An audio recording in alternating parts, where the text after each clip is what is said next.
अस्सलाम वालेकुम। उम्मीद करता हूँ फिट होंगे, बेहतरीन होंगे, अपनी लाइफ अच्छे से एंजॉय करोगे। हम तीनों की तरह आज एक और वीडियो, और उसका टाइटल है जी PSLR drama league Fakhar Zaman attacks PCB major गोरवारा मेजरली राइट की वीडियो है जो ओरिजिनल वीडियो कलेक्ट से भी मौजूद होगा। मेरा नाम है राणा मोहम्मद अली, मेरे साथ हैं मलिक शकलार Iqbal, Mohammad Samir Khokhar. So guys let's start. Good morning, sir. Cheers. Cheers. Good morning, brother. Music.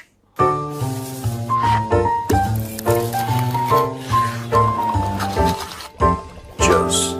चाय पी रहे हो? Yes, sir. बताओ भाई। रस्सी जल गई लेकिन बल नहीं गया पाकिस्तान का। क्यों, क्या हो गया? सर, एक तरफ से यूएई मार रहा है पाकिस्तान को, चाइना मार ही रहा है, अब वो धमकी दे रहा है भारत को।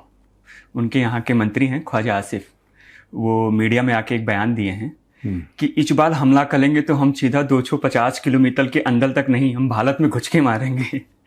अच्छा, उन्होंने बयान भी क्यों दिया सर? क्योंकि अभी हमारे रक्षा मंत्री गए थे केरल में, सैनिक सम्मान में उन्होंने सैनिकों का हौसला अफजाई करने के लिए। तो उन्होंने अमूमन जो भारत ने किया था उसकी सच्चाई बताई थी कि ऑपरेशन सिंदूर में हम लोगों ने 22 मिनट अच्छा, वो मैंने बयान देखा है ख्वाजा से। 22 मिनट में हमने पाकिस्तान को धूल चढ़ा दिया था। उसको लेकर ये पाकिस्तान रक्षा मंत्री के बयान से एकदम बमक गया है। कुछ नहीं, ये मैं आपको इसकी सच्चाई बताता हूँ कि सबसे फारिग और सबसे बेरोजगार अगर कोई पाकिस्तानी है वो ख्वाजा आसिफ है। और कोई भी पाकिस्तान का डिफेंस मिनिस्टर होगा वो बेकार, और सबसे जो पाकिस्तान में सबसे वो अपॉइंटमेंट या वो मंत्री का पद, ministerial appointment which has zero power, that is defence minister. Pakistan का defence minister, prime minister, president, stock market, मौलवी, चीफ मौलवी, सुपर चीफ मौलवी, प्रोमैक्स, सबका सब आसिम मुनीर है। इनके हाथ में कुछ नहीं है।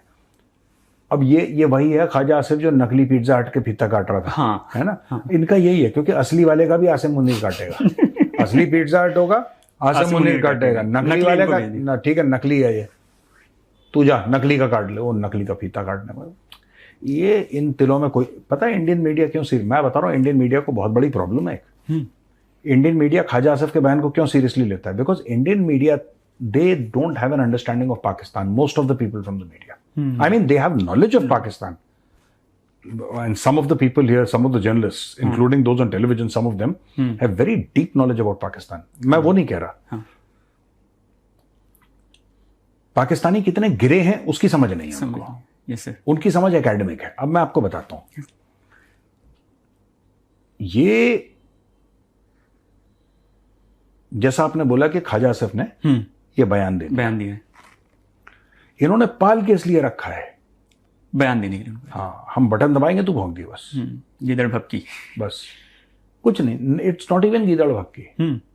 हमारा मीडिया क्यों कंफ्यूज होता है? हमारा मीडिया इसलिए कंफ्यूज होता है क्योंकि हम सब लोग डेमोक्रेसी में पले बड़े हैं। हाँ। पाकिस्तानी जितने भी हैं, सारे के सारे पाकिस्तानी, मैं आवाम की सबकी बात कर रहा हूं, ये फौजी बूट के नीचे पले हैं। हाँ। ये फौजी बूट के नीचे पले हैं। इनकी फौज के साथ जो पाकिस्तानियों की पाकिस्तानी फौज के साथ एक रिश्ता है, हाँ। और भारतीय का भारतीय फौज के साथ रिश्ता है, उसमें जमीन आसमान का फर्क है, और आप उसको कंपेयर नहीं कर सकते, ना करना चाहिए। समझ रहे मेरी बात? तो यहां पे ये जो पूरा मामला है, फौज ने जो कह दिया, फौज ने कह दिया वहां पे, ठीक है ना?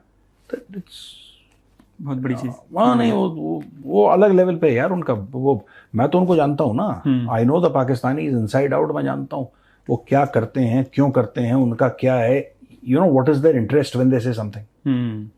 ईरान ने क्या बोला है? ईरान ने भी क्या बोला है? ईरान का ये बयान आया है परसों कि हम नहीं जाएंगे पाकिस्तान के।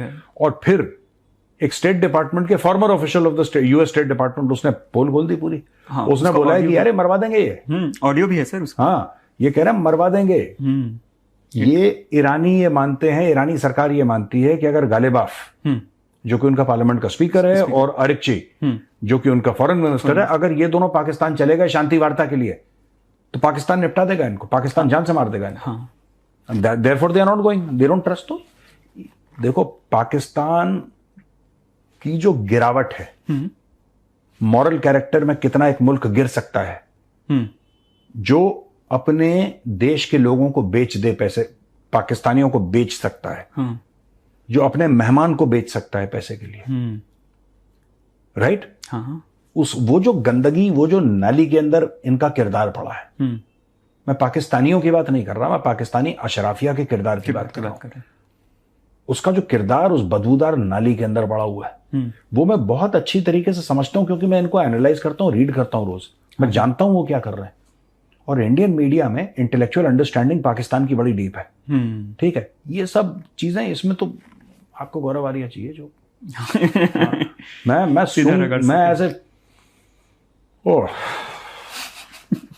कौन आ रहा है आपको पता आगे, oh I know that, yes sir, मैं उनको जानता हूँ अच्छी तरीके से। उनकी हड्डियों के अंदर जो गूदा है ना, हाँ, नस नस से वाकिफ हैं जो नस नस है। मैं हड्डियों के अंदर गूदे को मैंने डीएनए की टेस्टिंग के लिए भेजा, तब पता लगा हाँ ये बहुत, मैं उनको जानता हूँ अच्छी तरीके से। हाँ तो सपोज दैट अगर जैसे ख्वाजा से बोल भी रहे हैं, अगर हो भी जाता है, तो लग रहा है कि ये 2 मोर्चे पे या 3 मोर्चे पे जो लड़ रहे हैं, बात वो नहीं कहीं पर ये टिक पाएंगे। नहीं, ख्वाजा आसिफ क्यों बोल रहा है? ख्वाजा आसिफ इसलिए बोल रहा है, नहीं, ख्वाजा आसिफ के हाथ में नकली पिज्जा हट इनॉग्रेट करना इसके ज्यादा नहीं है, क्योंकि हम लोग डेमोक्रेसी में पले बड़े हैं। हम लोग समझते हैं कि डिफेंस मिनिस्टर आर्म्ड फोर्सेस को कंट्रोल करता है और डिफेंस मिनिस्टर ऊपर है। हम क्यों समझते हैं? क्योंकि ऐसा भारत में है, स्ट्रक्चर बना हुआ है, जो हायरार्की बनी हुई है, एक हायरार्की है। और यहां पे लोग सुप्रीम है, पार्लियामेंट सुप्रीम है, कॉन्स्टिट्यूशन सुप्रीम है भारत में। यहां पे राजनाथ सिंह जी जो बोलेंगे वो आर्म्ड फोर्सेस मानेंगी, और राजनाथ सिंह जी भी ऐसी चीज बोलेंगे जो कि बैलेंस्ड होगी, जो कि आर्म्ड फोर्सेस रिस्पेक्ट करें, कि भाई हमारे, उन्होंने वहां पे बैलेंस ही चीज बोली थी। हाँ, नहीं, वो कोई भी, मैं उनके बयान की बात नहीं कर रहा, I am not talking about Rajnath Singh ji का बयान, मैं नहीं, स्टेटमेंट की बात नहीं कर रहा, मैं स्टेटमेंट का कोई लेना देना नहीं है। मैं ये कह रहा हूं कि आप जिस तरीके से अपने रक्षा मंत्री को देखते हैं, यानी कि भारतवासी जिस तरीके से भारत के रक्षा मंत्री को देखते हैं, पाकिस्तानी उस तरीके से अपने रक्षा मंत्री को नहीं देखते हैं, मैं ये कह रहा हूं। और यहां पे मीडिया कंफ्यूज हो जाता है, because they say Pakistan defence minister, so they start giving him the respect that is due to a country's defence minister, which is why I want to tell the Indian media that this man has no respect even in Pakistan. Why the hell are you giving him respect? इसको तो पाकिस्तान के अंदर इज्जत नहीं है। नकली pizza हट पे फीते काटता है, इसको बोला है, अरे भाई जिस दिन ये असली पिज्जा हट के फीते काटेगा, आसिम मुनीर इसको बुला लेगा, क्यों ख्वाजा साहब बड़े उछल रहे हो, असली वाला तो मैं काटूंगा, तूने कैसे काट दिया भाई? हाँ, गोलगप्पे की रेडी का इनॉग्रेशन कर, वो डिमोशन और हो जाएगा, नकली पिज्जा हट से भी गोलगप्पे की जो पानी के बतासे होते हैं ना, उसके फीते काट, तो इससे ज्यादा मत।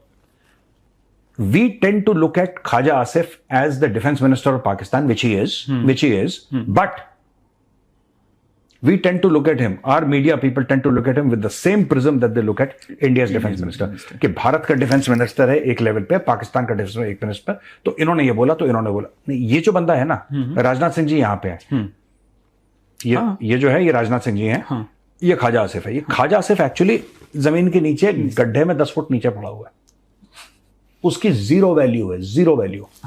बीच में जब मीडिया में कोई भी विवाद वाला बयान छोड़ना होता है जिससे कि पानी गंदा हो जाए, ख्वाजा आसिफ के गले का पट्टा खोलो, उसको बोलो शू बेटा कट, तो भाव भाव करके काटेगा, फिर वापस बांध देंगे ख्वाजा आसिफ, फिर अगले दिन छोड़ देंगे। इससे ज्यादा कुछ नहीं है, कुछ नहीं उनका, बिल्कुल कुछ नहीं। कंगाली में और कंगाली क्या सर, पाकिस्तान में पेट्रोल डीजल की तो किल्लत है ही है, उसमें मारा मारी चल रही है, लेकिन अब पाकिस्तान के मंत्रियों की भी सैलरी पर आफत आ गई है, कि अब जो शहबाज शरीफ उन्होंने बोला है कि भाई हम 6 महीने की जो सैलरी है हमारे मंत्री नहीं लेंगे।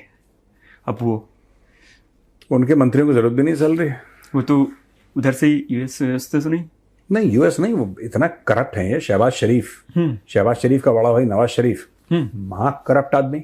अच्छा, अरे लूट रखा है। नहीं, सुनिए, इनका जो करप्शन है शरीफ फैमिली का है, जरदारी फैमिली का करप्शन, ये ऐसा करप्शन नहीं है जो आप सोच रहे हैं कि मतलब कुछ $1 मिलियन यहां से मार लिया, ना ना ना ना ना। अच्छा, जनता को दूसरा दिखाते हैं, और ये नहीं, जनता को भी पता है। अच्छा, जनता को सब पता है कितने बड़े चोर हैं ये।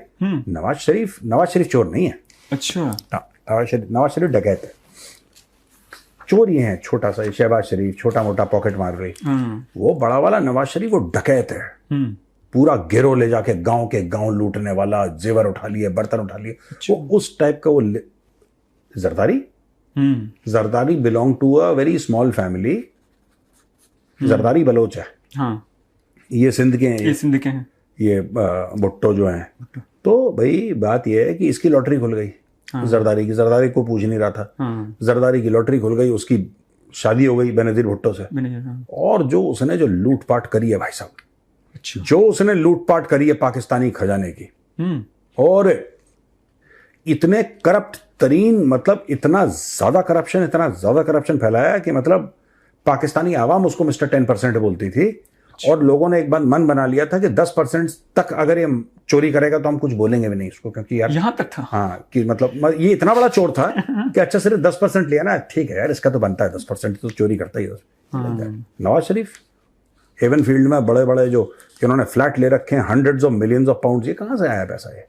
यहीं से। हाँ, ये सब पाकिस्तानी आवाम का। अब पाकिस्तानी आवाम, अब मैं क्या बोलूं, आवाम फिर आवाम होती है, ये ऐसी हैं बेचारे। इसके साथ एक और बहुत बड़ी घोषणा की है सर, कि रेलवे का किराया नहीं बढ़ाया जाएगा। पेट्रोल डीजल की कीमतें बढ़ रही हैं भले ही, लेकिन रेलवे का किराया नहीं बढ़ाया जाएगा। आपको पता है Pakistan is the only country, ठीक है, जिसके पास एक चलने वाला रेलवे का निजाम तो है, लेकिन जितना अंग्रेज छोड़ के गए थे, जितने किलोमीटर का रेलवे ट्रैक छोड़ कर गए थे अंग्रेज, आज की तारीख में उससे कम है। अच्छा, उससे हाँ, ये बेच दिया इन्होंने, निकाल के ना, रद्दी वद्दी बेच दिया इन लोगों ने। ट्रैक्स को निकाल के, काट वाट के, उसको नीचे से उखाड़ के और लोहे लंगड़ के दाम में बेच दिया। सो आपको एक और बात पता है, पाकिस्तानियों ने चाइना से ट्रेन ऑर्डर करी। अच्छा, ट्रेन ऑर्डर करी कि हम तुम्हें पैसा देंगे। तो उन्होंने कुछ ऑर्डर कुछ पैसे दिए होंगे, तो चाइनीज ने इनको ट्रेन दे दी।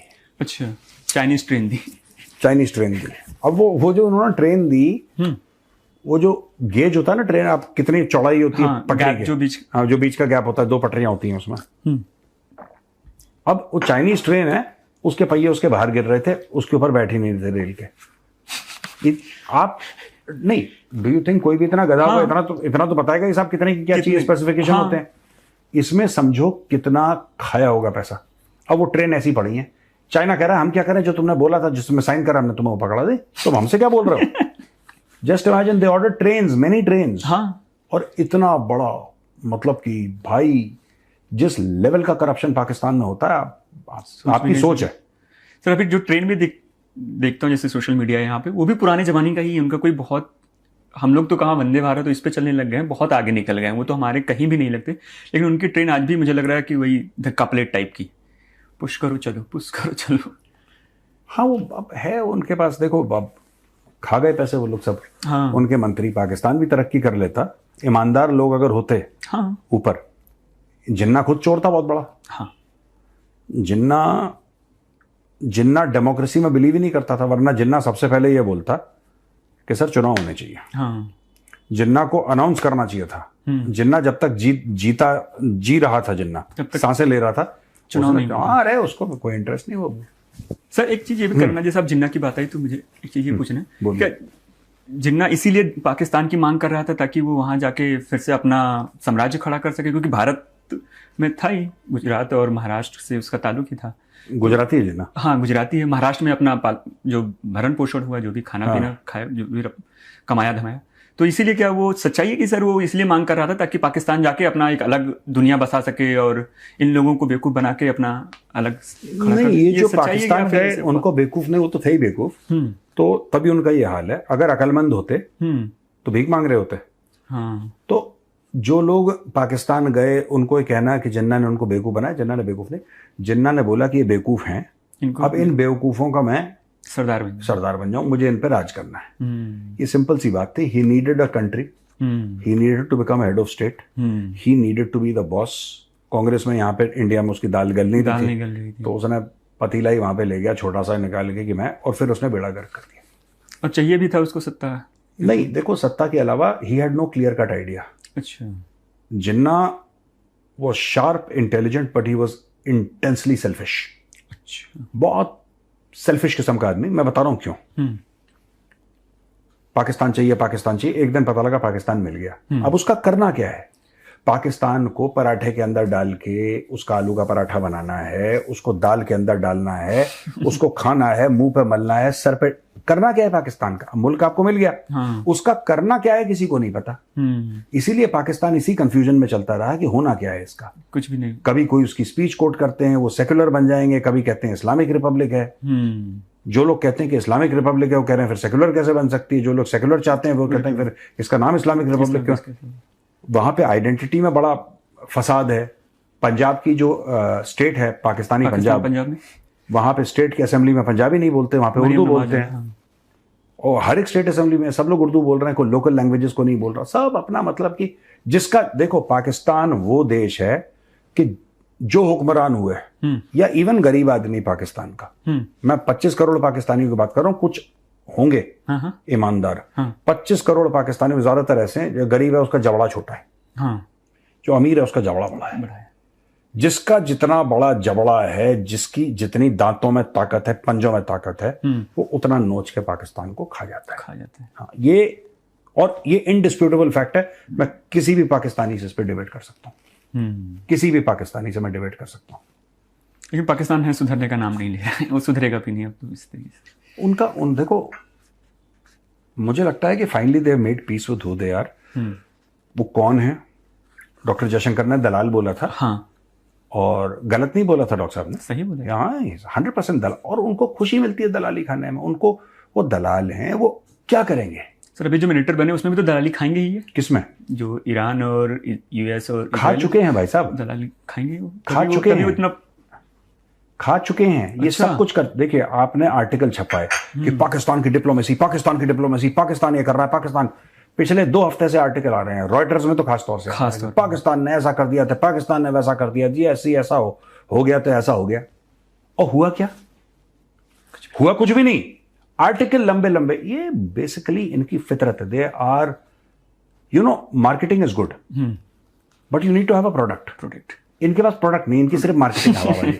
जैसे उसकी मार्केटिंग है बाबर आजम की, प्रोडक्ट जीरो है उसका, बाबर आजम का। बल्लेबाजी उसको आती नहीं, पीआर, हाँ अपना बस पीआर उसका फुल है। पीआर में अगर कोई कमी है तो भाई साहब को बताओ कि भाई साहब के पीआर में कमी है। पीआर पूरा है, इंस्टाग्राम की रील बन रही हैं और उसके ऊपर टिकटॉक बन रहे हैं, और बाबर के फैन क्लब और फेसबुक पे उसके बड़े बड़े फैन क्लब हैं, 10-15 लाख फॉलोअर हैं उसमें, वो पूरा तीम झाम हो रहा है। लेकिन प्रोडक्ट के नाम पे आप बाबर से रन बनवा लो, आप प्रोडक्ट के नाम पे जीरो रन बनवा लो आप।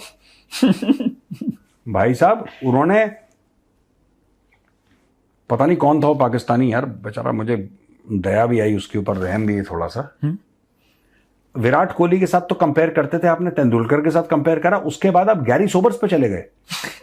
हाँ, इन्होंने बोला कि जो बाबर आजम है, आप विराट पे गए, ये हजम नहीं हुआ। हाँ, जब सचिन का नाम लिया तो आपने माथा पकड़ लिया। ठीक है, जब गैरी सोबर्स पे गए तो फिर आपने बाल नोच लिया। आपने बोला ये क्या था? इन्होंने बोला कि नहीं गैरी सोबर्स ही है। वहां पे बेचारी अपनी कब्र के अंदर बैठ के डॉन ब्रैडमैन जो है वो गोल गोल घूम रहा होगा कि यार मेरी तरफ ना आ जाना भाई, मुझे बख्श दो, बाबर आजम के फैन क्लब मुझे बख्श दो, मैं डॉन ब्रैडमैन हूं। है ना, 99.4 या पता नहीं कितनी की बैटिंग एवरेज है उसकी, 99 प्लस की उसकी स्ट्राइक रेट है, और नहीं एवरेज है, एवरेज बैटिंग एवरेज है उसकी, not strike rate, batting average. हाँ, उसकी जो रन्स की होती है पर टेस्ट मैच ना, 99, he has always scored a century almost. जब भी करते हैं 1 मिनट देख लेते हैं यार, डॉन ब्रैडमैन एवरेज, ये जरूरी है, these things need to B.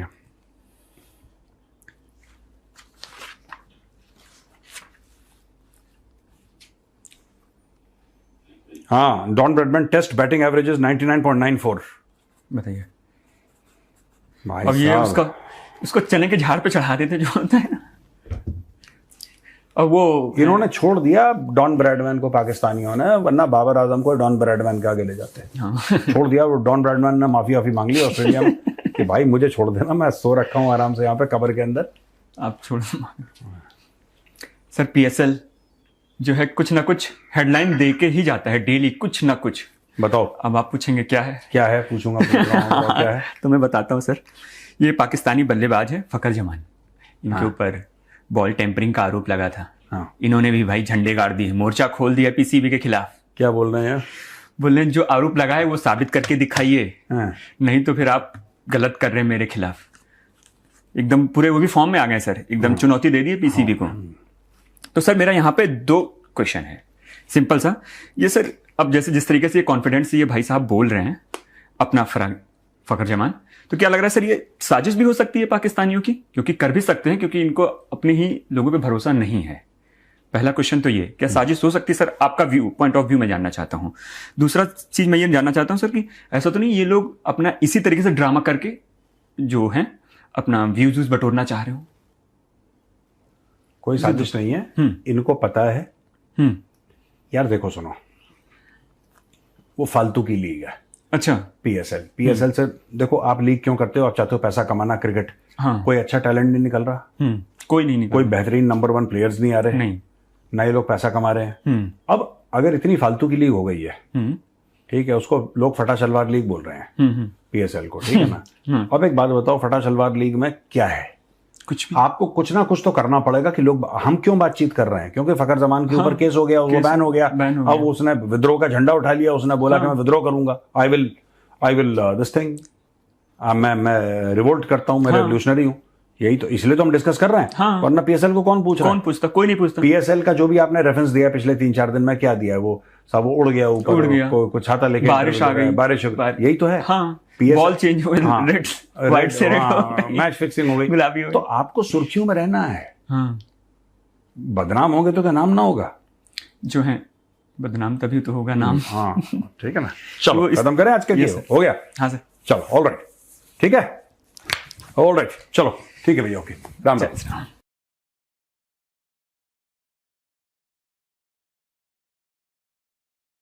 फखर जमान के फैन समीर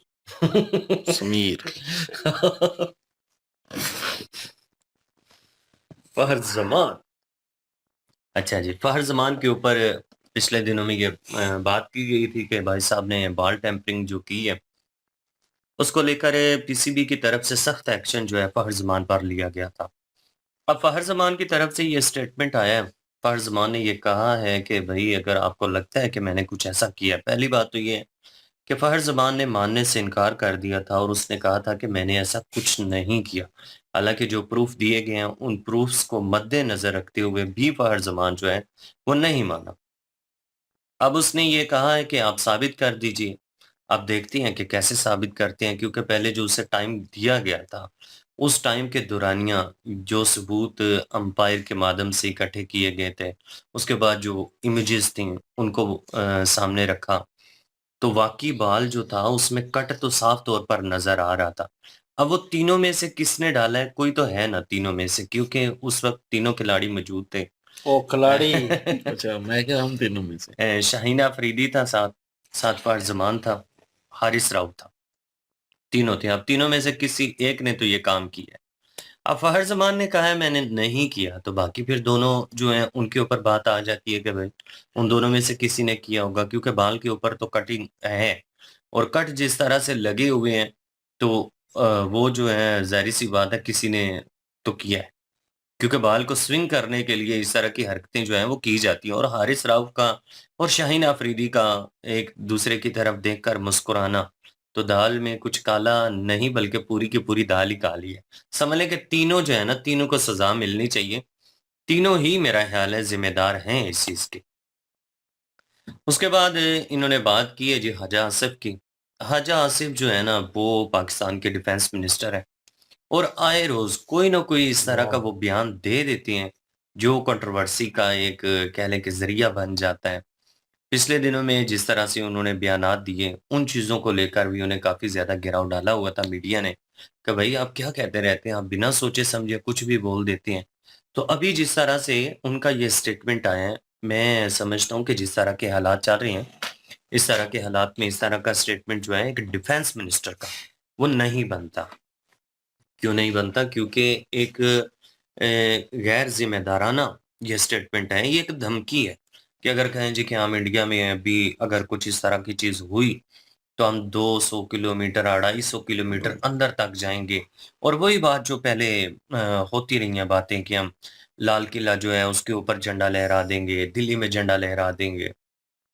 ये बातें जो है ना वो इस स्थिति में जो अभी हालात चल रहे हैं नहीं करनी चाहिए। ठीक है, उनके जो इंडिया के डिफेंस मिनिस्टर हैं, वो गई हैं केरला में जाके उन्होंने स्पीच की है, तो आप भी ऑपरेशन सिंदूर के हवाले से कोई ना कोई रिप्लाई दे दीजिए। आप भी कह दीजिए कि हमने आपके वो जैसे 5 फिर 7 फिर 12 फिर 11 इस तरह के जितने भी जहाज़ जो हैं वो आप गिराते रहे हैं। तो आप वो जहाज़ गिरा दें। उसका तो सबूत भी देखने की कोई ज़रूरत नहीं है, क्योंकि वो तो सब कुछ सोशल मीडिया के ऊपर पड़ा हुआ है, तो उसके ऊपर तो टिप्पणी भी नहीं हो सकती क्योंकि वो तो इंडियन सोशल मीडिया के ऊपर है, वो पाकिस्तानी मीडिया के ऊपर भी नहीं है। तो प्रूफ़ अगर किसी को चाहिए तो वहाँ पे जाके आप चेक कर सकते हैं। ये इस तरह की चीज़ें जो हैं, आप बोल सकते हैं।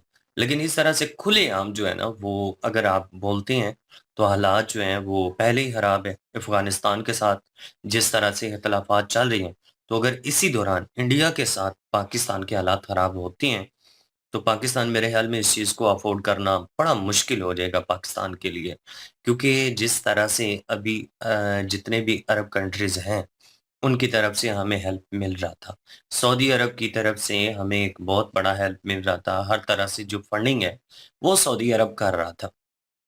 ऑयल के हवाले से भी काफ़ी ज़्यादा जो मामलात हैं, वो सऊदी अरब की वजह से हमारे स्टेबल थे। लेकिन अब सऊदी अरब ने तो हाथ पीछे खींच लिया क्योंकि सऊदी अरब के तो अपने हालात जो हैं, वो इस तरह के बन रहे हैं कि वो उनको कंट्रोल करने में लग गए हैं। और जो पैसे वो देता था, जो इमदाद सऊदी अरब की तरफ से पाकिस्तान को दी जाती थी, उस चीज़ के ऊपर भी उसने मना कर दिया है।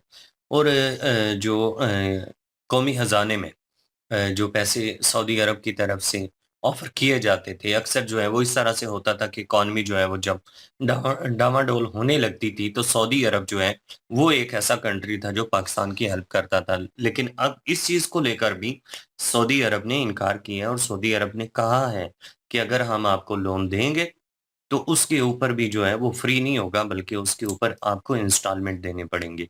और दुबई जो है उसने जो रखे हुए थे 2 बिलियन डॉलर वो उसने वापस माँग लिए हैं। अब जिस तरह से दुबई पैसे वापस माँग रहा है, सऊदी अरब ने हाथ पीछे खींच लिए हैं। उसके बाद चाइना के साथ भी हालात कुछ इस तरह के चल रहे हैं कि उनके भी कुछ बकाया जात हैं, वो भी अपने पैसे माँग रहे हैं। उसके बाद पाकिस्तान में जो मुआशी हालात चल रहे हैं, वो भी एक किस्म के इस तरह के हैं कि पाकिस्तानी अवाम जो है, उनका जीना हराम हुआ है। ऑयल की कीमतें जो हैं, महँगाई में जो इज़ाफ़ा हुआ है, इन चीज़ों को मद्देनज़र रखते हुए पाकिस्तानी सरकार जो है, वो इतने सारे जंजाल जो हैं, एक टाइम पे भोगना जो है, वो काफ़ी ज़्यादा मुश्किल हो सकता है। तो मेरे ख़्याल में डिफेंस मिनिस्टर होने के नाते उन्हें चाहिए कि अपनी ज़िम्मेदारी को वो समझें और एक गैर ज़िम्मेदाराना जो स्टेटमेंट है, उससे बाज़ ही रहें तो बेहतर है, जिस तरह की स्थिति चल रही है। अफ़गानिस्तान के साथ भी हम चाहते हैं कि हालात जो हैं, वो बेहतर हो जाएँ। इंडिया देखें, पड़ोसी कंट्री हैं हमारे, इंडियन भी पड़ोसी है, अफ़गान भी पड़ोसी है और ईरान भी पड़ोसी है और कोई भी कंट्री जो है वो अपने पड़ोसी जो कंट्री होते हैं ना, उनके साथ हालात कभी भी खराब नहीं करना चाहता। हर कंट्री की ये कोशिश होती है कि कम से कम भई अपने पड़ोस के जो कंट्रीज़ हैं, उनके साथ हालात जो हैं वो ठीक रखने चाहिए। क्योंकि इस तरह की स्थिति होती है कि ज़ाहिर-सी बात है पड़ोस में नज़दीकी भी होती है। तो हालात अगर बिगड़ते हैं तो काफ़ी ज़्यादा नुकसान का दोनों को सामना करना पड़ सकता है। तो हम तो यही चाहते हैं कि आने वाले टाइम में पाकिस्तान और इंडिया के दरमियान ऐसा कुछ भी ना हो, जो दोबारा जो है ऑपरेशन सिंदूर वाली स्थिति बने। क्योंकि पहले तो ये हुआ था कि ऑपरेशन सिंदूर जो था, वो एक टारगेट को लेकर हुआ, चलें वो क्लियर हो गया, वो सारी चीज़ें हुईं कि ठीक है जी, पहलगाम में जो चीज़ें हुईं, इनोसेंट लोगों को जो है उनकी जान ली गई, तो उसका बदला जो है वो तो बनता है। तो वो एक टेरर जो अटैक है ना, उसको तो डिफेंड नहीं किया जा सकता। इंडियन सरकार जो थी उन्होंने डिसीजन लिया कि भाई जितने भी टेररिस्ट हैं ना जिनको कह लें कि इंडियन टेररिस्ट मानते भी हैं तो उनको नहीं छोड़ेंगे तो वो तो सिर्फ एक टेररिस्ट को टारगेट करने का अटैक था लेकिन अब सरकार टू सरकार अगर इस तरह की स्टेटमेंट जारी होती हैं तो फिर दोनों कंट्री जो हैं उसमें सिविल इलाके जो आ जाती हैं सरकारी इलाके जो आ जाती हैं तो उनके ऊपर अगर हमले होना शुरू हो जाती हैं तो हालात जो हैं वो काफ़ी ज़्यादा गंभीर हो सकती हैं। पहले ये पूरा हिस्सा जो है वो जंग में जिस तरह से धकेल दिया गया है यूएसए की और इज़राइल की तरफ से, वो हालात भी आपके सामने ही हैं। अभी जो है वो ट्रंप की तरफ से मंगल तक टाइम भी दिया गया, कल तक। तो 24 घंटे के दौरानिया जो ईरान को ट्रंप ने कहा और ट्रंप ये भी कह रहा है कि अगर नहीं ईरान ने माना तो भाई हम ईरान के ऊपर जो है वो तगड़े हमले करेंगे, जिसमें वो नहीं देखेंगे कि ये जो है वो एक कह लें कि में वायलेशन में आता है, क्योंकि आप सिविल जगह जो है उनको टारगेट नहीं कर सकते, जो पब्लिक प्रॉपर्टी है उनको टारगेट नहीं कर सकते, लेकिन इन सब को टारगेट करने का ट्रंप ने कह दिया है। तो इस तरह की स्थिति बनती है तो दुनिया जो है वो पहले ही जिस तरह मुश्किल से गुजर रही है, क्योंकि ईरान एक ऐसा कंट्री है जिसको लेकर सारी दुनिया को नुकसान का सामना करना पड़ सकता है। ज़ाहिर सी बात है, स्ट्रेट ऑफ हार्मोज जो है उससे ऑयल की आमदोरफ्त होती है। तो 80% तकरीबन दुनिया का जो ऑयल है वो उसी एरिया से जाता है। तो पूरी दुनिया जो वो पहले इस तरह के हालात को भोगने के लिए तैयार नहीं है। अब तो इसराइल में एहतजाज होना शुरू हो गए हैं, दूसरे कंट्रियों में एहतजाज होना शुरू हो गए हैं कि ये जंग रुकनी चाहिए। और इसी दौरान इंडिया और पाकिस्तान का आपस में कुछ इस तरह का हो जाता है मामला, तो ये हिता तो पूरा जंग जो है उसके ज़ुमरे में आ जाएगा। तो हम तो कभी भी नहीं चाहेंगे कि भाई कुछ इस तरह की स्थिति बने। हम यही चाहते हैं कि जो भी हमारे डिफेंस मिनिस्टर हैं, वो अपनी ज़िम्मेदारी का एहसास करें और इस तरह का कोई भी स्टेटमेंट ना दें, जिससे इंडिया और पाकिस्तान का युद्ध छिड़ने के चांसेस बढ़े। वार्निंग। बिल्कुल जी। और बयानबाजी तो दोनों तरफ से जो है वो शुरू है, और बयान इंडिया में भी दिए जा रहे हैं, इधर भी दिए जा रहे हैं, मॉक ड्रिल भी की जा रही है इंडिया में। तो सुनने में आ रहा है जी, इंडिया के काफ़ी सारे यूट्यूबर की वीडियो मैंने देखी है, वो भी यही कह रहे थे कि ऑपरेशन सिंदूर जो है वो 2.0 जो है वो लॉन्च होने वाला है जी। और हमें भी कमेंट आए हैं जी अच्छा। कि अपने आप को साँभ के रखो, अब नहीं बचोगे। तो खैर, यार आप हमें चाहते हैं, मारना चाहते हैं, मतलब अब कुछ लोग शायद होते हैं नहीं ना, हो रहा। दोनों साइड पे होते हैं कुछ काफी हम्म। लोग ऐसे कि जो मतलब ऐसी बातें करते रहते हैं। तो मैं ये समझता हूँ कि ये खाली बयानबाजी पे ही काम चलता रहे तो बेहतर है, इससे आगे ना ही बढ़े। तो क्योंकि हमने देखा था, और वैसे भी दुनिया के हालात जो हुए पड़े हैं, और सबकी इकानमी जो है वो डूब रही है, स्टॉक मार्केट जो है वो क्रैश कर रही है। उसके अलावा जो है ईरान और अमेरिका की जो जंग चली हुई है, उसमें जो तबाही हो रही है, ऑयल की कीमतें कहाँ तक चली गई हैं, तो ये चीज़ें जो हैं वो पहले से ही जो है डैमेज दे रही हैं। तो मैं नहीं चाहता कि इंडिया जो है और पाकिस्तान की कोई ऐसी वैसी कोई कॉन्फ्लिक्ट हो और उसमें उलझ जाएं और ये बढ़ जाए, तो ये ख़तरनाक होगी। और बिल्कुल भी ऐसा ना हो, इसे खाली बयान ही देते रहें तो बेहतर है, और बयान पे ही एक दूसरे को डरा लें। लेकिन ये है कि इंडिया में मॉक ड्रिल जो है वो भी शुरू हैं, तो इससे अंदाज़ा लगाया जा सकता है कि कुछ ना कुछ जो है वो शायद होने वाला है। अब पक्का मुझे भी नहीं पता कि कब होगा, क्या नहीं होगा, या वैसे वो ड्रिल कर रहे हैं मॉक ड्रिल। तो यहाँ पे जो मीडिया में बताया जा रहा है जी, ये इंडिया में जो मॉक ड्रिल हो रही है ये अटैक करने लगे हैं, इसलिए ये सारा कुछ पहले जो है प्रिपेयर हो रहे हैं, ये हो रहा है, वो हो रहा है। तो अब कोई पता नहीं है भाई, ऊपर वाला जाने कि क्या होने वाला है और क्या नहीं होने वाला। ना हो, क्योंकि इससे नुकसान जो है वो आम जनता का होगा। आम जनता जो है वो पहले से ही जो है इतनी तंग है, ऊपर से अगर ये ऐसा कुछ हो जाता है तो ये और ज़्यादा मुसीबत जो है वो ज़्यादा पाकिस्तान में मुसीबत आएगी, इसमें कोई शक नहीं है। पाकिस्तान जो है पहले ही इतने हालात तंग हो चुके हैं कि पाकिस्तान फिर जो है वो बहुत ज़्यादा हालात ख़राब हो जाएंगे पाकिस्तान के। फिलवगत दुबई जो है वो भी पैसे मांग रहा है वापस, क्योंकि दुबई में खुद जो है दुबई अब मेरे ख्याल में जंग में कूदने लगा है डायरेक्टली, क्योंकि ईरान की मीडिया ने भी यही कंफर्म किया कि जी यूएई जो है वो भी जंग में शामिल हो चुका है अब। तो यूएई को पैसे चाहिए अब, तो वो सबसे जो जिन जिन को दिए होंगे उनसे मांग रहा होगा, बीच में पाकिस्तान के पास जो रखवाए हैं वो भी मांग रहा होगा।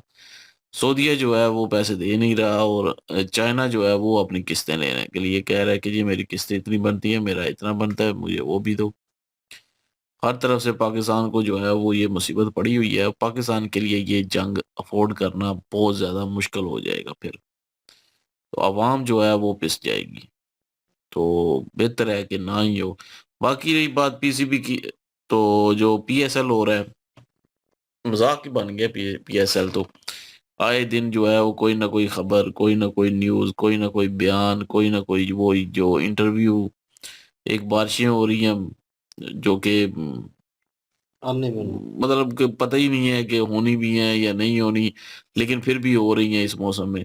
और कल से फिर से बारिश है यहाँ पे, तो जिसकी वजह से जो है पीएसएल जो है वो ये ना बारिशी दिल में डड्डू है, कटार सही गल है। बारिश को एंजॉय करता हूँ यार। अल्लाह लोग अल्लाह जब खैर रहे करे, हैं, फसलें तबाह अल्लाह हो खैर रही हैं, करे। तो आप ये जो क्या है करें वो भाई, फिर एंजॉय हम कर रहे रोक हैं। तो नहीं सकते हैं इसको। हम्म। अगर मेरे हाथ में बटन दबाना रोक रहे तो फिर रोक ले। नहीं, बंदा दुआ करता है और ये हाँ खुश हो रहा है भाई, वो किसी की बर्बादी फसलों के पे। ऊपर जो पड़ा है और जो सब कुछ हुआ है वो भाई कुदरती है, अब कुदरती कुदरती निज़ाम है, है। आप दुआ कर सकते हैं ना, खुश नहीं हो भाई सकते। दुआ कर सकते हैं, गर्मी जब आएगी ना तो गर्मी जब आएगी तो फिर वो आएगी, वो सबके लिए उसमें आएगी, वो कोई आपके लिए अलग से थोड़ी आएगी। हम्म। तो उसके लिए फिर आप दुआ करेंगे उस वक्त बारिश हो जाए, मैं क्योंकि बस जो टाइम सिर्फ बारिश होती है उसका फायदा भी होता है, उसका नुकसान भी नहीं होता पूरी फिर। दुनिया में टाइम टू टाइम तो बारिशें जो होती थी, जो डेट वाइज, लेकिन वो अब ये नहीं सारा होती। कुछ बिगड़ चुका है निज़ाम। और मतलब बताने का यही है कि पीएसएल का बेड़ा गर्क हुआ पड़ा है। तो में बस कुसेड़ना था इन्होंने पीएसएल को बीच तो में। इसको चेयरमैन बना दो यार प्लीज। हमने मुझे ना बनाए, इसको बनाए, इसको ही शौक है। मुझे कोई शौक नहीं, मैं तो कहता हूँ खत्म ही करें, ये सिस्टम ही खत्म तो करें। पैसा नहीं कमाना, ऊपर नहीं, बैठ के मैंने नहीं खाना नहीं, पैसा कमाना। पैरमानी और लगा के पैसे नहीं नहीं कमाने भाई, तुमने। ना कभी आराम खाया है और ना खाने का दिल करता है। राम ना खाओ, राम से तो खाओगे। वो आप ही खा सकते हैं हराम को आराम से, ओ राम से खाना। मेरे से तो खाने नहीं होता आराम। मैंने करे भाई। कहा, आपने तो कहा बहरहाल, राम ने खाना, मैंने बहरहाल कहा ये है राम कि से जी खा लो। मैं तो यही चाहता हूँ कि पीएसएल जो है वो खत्म ही हो जाए, इससे बेहतर है। ओ यही है बंदा। हाँ बिल्कुल, मैं तो कहता हूँ कि पाकिस्तानियों लगाओ ये इससे क्लिप, ये पाकिस्तानी खुद कहते हैं भाई पीएसएल खत्म हो जाए, इससे तो बेहतर है खत्म हो जाए ना। तो कोई जो है वो कोई फायदा हो रहा है पाकिस्तान को, क्या फायदा हो रहा है? कोई जो है या तो प्लेयर आ रहा है कोई ऊपर, उधर से पॉलिश होके आ रहा हो, कोई सामने आ रहा हो, कोई भी नहीं है। तो इससे तो खत्म ही हो जाए तो बेहतर है। महाराज जी तजवीज़ दीजिएगा कमेंट सेक्शन में। और बाकी हालात आप जानते हैं। इनकी एक बात बहुत अच्छी लगी है, और सारे मुद्दे का जो है कह लें कि वो एक मेन पॉइंट में कवर हो गया, जिसका जितना बड़ा जबड़ा है। तो भाई हर कोई नोचने की कोशिश कर रहा है। ऑन अ सीरियस नोट, मैंने भी कहा था एक वीडियो में कि भाई हमें भी कहीं ना कहीं मौका मिलेगा। फितरतन जो है बड़े चेंज हैं इस चीज़ को लेकर। कहीं ना कहीं हम भी जो है ऐसी हरकतें करने की कोशिश करेंगे।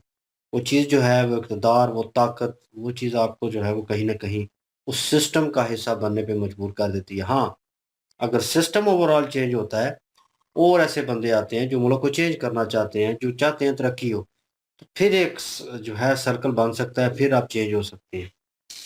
फिर आप उसमें जाएँगे, फिर आप जो है दूसरों को देखेंगे कि सिस्टम ठीक है, तो मैंने भी सिस्टम के साथ ठीक चलना है, मैंने बिगाड़ पैदा नहीं करना, मैंने दो नंबरी नहीं करनी, करप्शन बिल्कुल नहीं करनी। तो कहीं न कहीं वो चीज़ स्टेबल होती जाएगी, आहिस्ता-आहिस्ता जो है, वो एक चीज़ जो है अब नाउ ऑन भाई वो पूरे का पूरा जो है मलिया मेट हो चुका है। करप्शन को ही एक प्रेफ़रेंस दी जा रही है कि बहुत अच्छी चीज़ है। अगर आप करप्शन नहीं करते तो इस सिस्टम का हिस्सा नहीं बन सकते, साइड पे रहें। अगर कोई करने लगता है, कुछ ऐसा होता है अच्छा बंदा, वो ऐड ऑन होता है, या तो उसको उसी साइड पे लगा दिया जाता है या हटा दिया जाता है। तो ये सिस्टम चल रहा है पाकिस्तान में, तो सुधरेगा किस तरह? और फिर बयानात जिस तरह के आते हैं, भई उनका कोई कह लें कि वज़न नहीं है। क्योंकि वज़न तब होता है कि आपकी इकॉनमी जो है ऊपर जा रही हो, आपको कुछ साख हो, कुछ सुनता हो आपकी, ठीक है ना? आपने किसी से कर्ज़ा ना लिया हो, आप किसी के अंडर ना हो। ये सारी चीज़ें होती हैं, फिर आप जो है एक कह लें कि होल्ड ऑन करते हैं, आप अपनी बात के ऊपर होते हैं, आप बात करते हैं तो लोग 10 बंदे सुनते हैं कि हाँ यार, सुननी चाहिए, ठीक है ना? इसने पहले भी किया है, ये स्टेबल है बंदा, ये अपने बलबूते के ऊपर, अपने पाँव के ऊपर खड़ा है। पाकिस्तान इनमें से कोई किसी चीज़ में भी जो है वो नहीं है। तो हम लोगों को पता है, कमेंट्स आ रहे होते हैं कि आप ये देखें, अपनी इकॉनमी देखें, अपने मुल्क के लोगों को देखें। जहाँ तक ये कमेंट्स आता है मुझे हँसी आ जाती है, अक्सर औक़ात आया होता है कि चेंज करने की कोशिश करें। कि क्या चेंज, हम अपने आप को चेंज कर सकते हैं। हम दूसरे लोगों को बता सकते हैं कि ये नहीं ये है। लेकिन लोग वो भी ठीक है अपनी जगह पे कि वो उन मसाइल में घिरे हुए हैं, वो किस तरह इन कह लें कि सिंपल बातों के ऊपर अमल करके अपनी ज़िंदगी को ठीक कर लें। नहीं होगा, सिस्टम पूरा ठीक होना पड़ेगा इसको, ठीक है ना? और 1-2 बंदे से काम नहीं चलेगा। और बाकी ओवरऑल उन्होंने जो पीएसएल की बात की वो भाई चलते ही रहता है। उन्होंने लास्ट में 2 पॉइंट दिए और उन्होंने कहा दोनों में से कौन सा है फेम हासिल करने के लिए या पीसीबी, तो भाई उन्होंने सेकंड को क्लिक किया। तो मुझे भी लगता है कि सेकंड भी क्लिक होता है लेकिन फर्स्ट वाला पॉइंट भी क्लिक होता है क्योंकि पीसीबी भी इन्वॉल्व है। पीसीबी भी चाहती है कि खिलाड़ी अगर गलती करता है तो भाई उसके ऊपर जो है जुर्माना लगाया जाए, हमें भी बेनिफिट हो। वो दोनों हाथों से बटोर रहा है, ठीक है ना। एक तो टूर्नामेंट की फीस और आईसीसी से लेने पैसे और ऊपर से प्लेयर्स के ऊपर जुर्माना लगाकर उनसे पैसे ले लेने, और ऊपर से प्लेयर भी जो है वो भी मैं कहूँ कि माशाल्लाह एंड लेवल के हैं। वो अपने आप को पता नहीं कहाँ-कहाँ के लेवल के प्लेयरों के साथ कंपैरिज़न कर रहे हैं, करते कख भी नहीं है। कोई कमरे में बुला रहा है प्राइवेट मेहमानों को, आप समझते हैं? इस तरह की चीज़ें कर रहा है क्रिकेट में रहते हुए, ठीक है? करंट प्लेयर है वो और इस तरह की हरकतें कर रहा है। कुछ लोग जो हैं वो बॉल टैमरिंग स्ट्रेट अवे जो है मिल के कर रहे हैं और ऊपर से दाँत भी निकाल रहे हैं। बड़ा फ़ख्र वाला काम कर रहे हैं और फ़ख्र ज़मान ने किया है फ़ख्र वाला काम। तो कुछ भी चीज़ें इस तरह की हो रही हैं। ये हो सकता है दोनों इश्यूज़, लेकिन मुझे लगता है कि भई पीसीबी जो है इस चीज़ के ऊपर इम्प्लीमेंट उनका किरदार ज़्यादा है इस चीज़ में। वरना प्लेयरों की हिम्मत नहीं थी कि बोर्ड के आगे जो है वो इस तरह की हरकतें करते। भले एक लीग ही हो रही है छोटी-मोटी, तो ये तरह की हरकतें इन्होंने नहीं करनी थी। और फ़ख्र जो है उसको मुझे लगता है कहीं न कहीं उसे पता है मेरा शॉर्ट सा करियर है। इन्होंने मुझे इंटरनेशनल में लेना नहीं है, फिर मेरे साथ ज़्यादती होनी है। तो भाई वो कोशिश कर रहा है कि इस तरह फ़ेम हासिल करने की और ये चीज़ें करने की। आप कंट्रोवर्सी में रहते हैं, आप ऊपर जाते हैं। बहरहाल जी, आप क्या ओपिनियन रखते हैं कमेंट सेक्शन ओपन आपके लिए। इनके वीडियो की लिंक भी डिस्क्रिप्शन में मौजूद होगी, प्लीज़ इनके थ्रू हमें भी सपोर्ट कर दीजिएगा। इंशाल्लाह मिलते हैं नेक्स्ट वीडियो में। अपना ख्याल रखिएगा, दुआ में याद रखिएगा। तब तक के लिए अल्लाह हाफिज़, पीस।